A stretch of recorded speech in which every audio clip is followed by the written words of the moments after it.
Just one more second here. We got the chief.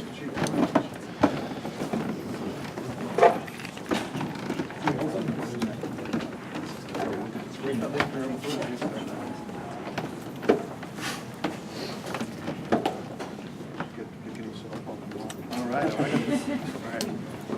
So we want to thank y'all for being here today. And the Camo and Cops event is it's our second event. It's our first event with the Sheriff's Department. But really, it's about our service members and how we can ease that transition. And I know that there's some legislation that's you know, with the help of Senator Cornyn, excuse me, and Representative Hurd, that we're going to be able to get this to go forward. And excuse me, I just got to catch my breath. They had me running from the backstage.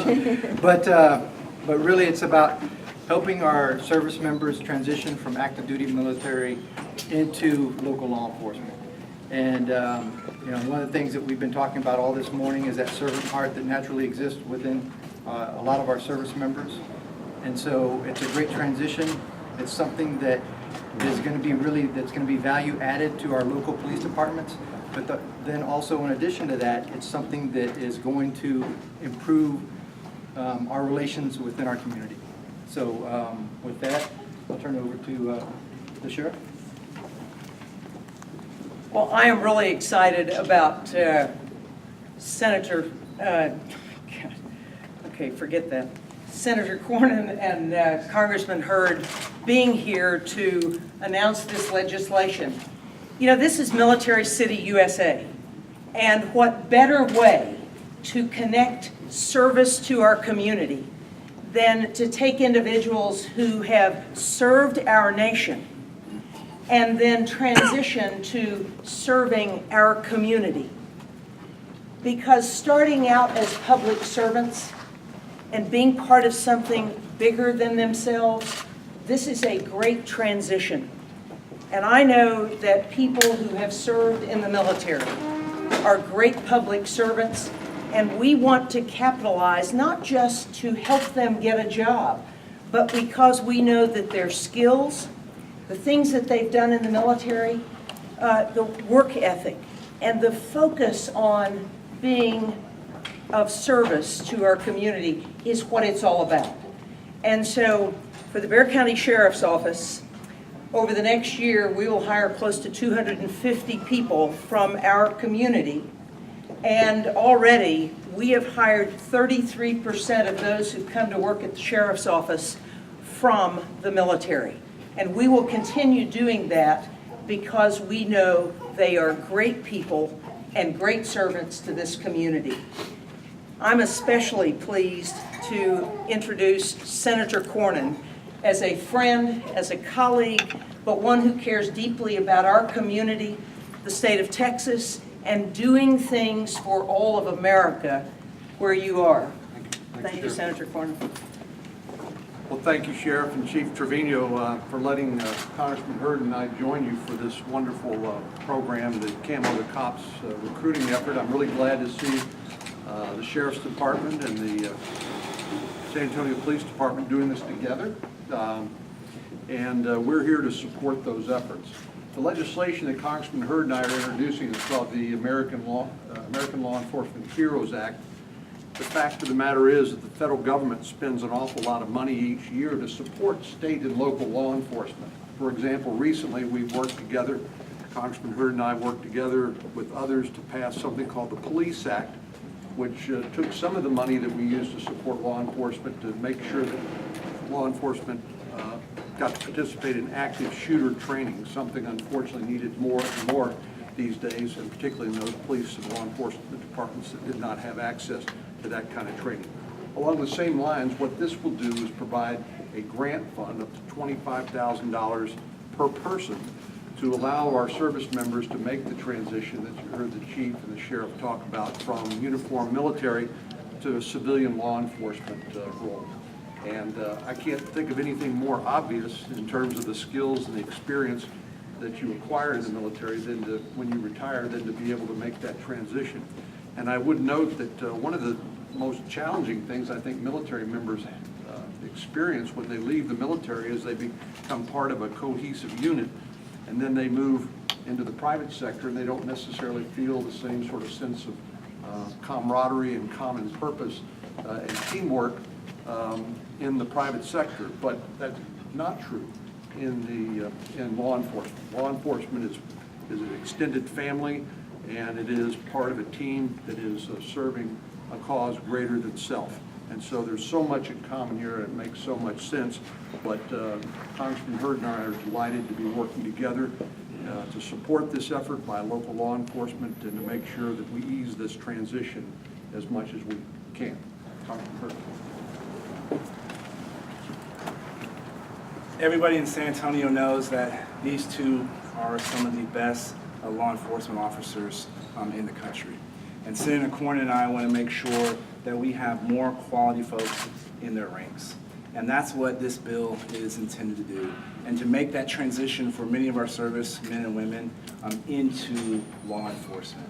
This is an issue that Congress has addressed on a number of occasions in the 114th Congress. We've made it easier for folks leaving the military to get into Border Patrol, where there has been a number of gaps. We've made it easier for men and women in the military to start small businesses.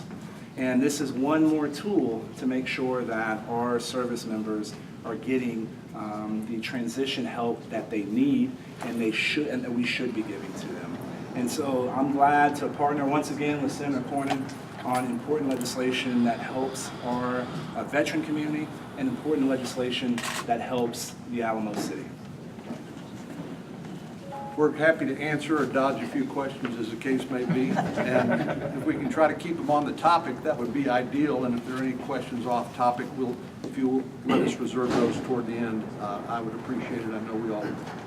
Senator, how does this bill help the San Antonio Police Department and the Sheriff's Office? It's cold, hard cash. It's money that is available to help train, to pay for that transition. As you know, one of the challenges the government has at the local level, at the city, at the county, and state and national level is resources, financial resources, and the money to pay for it.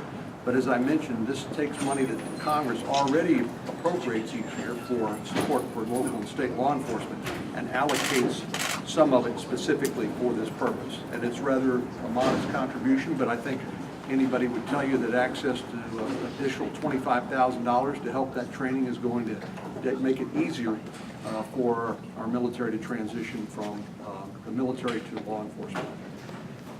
So that 25,000, is that about how much more we could see going to these already existing grants, or is that?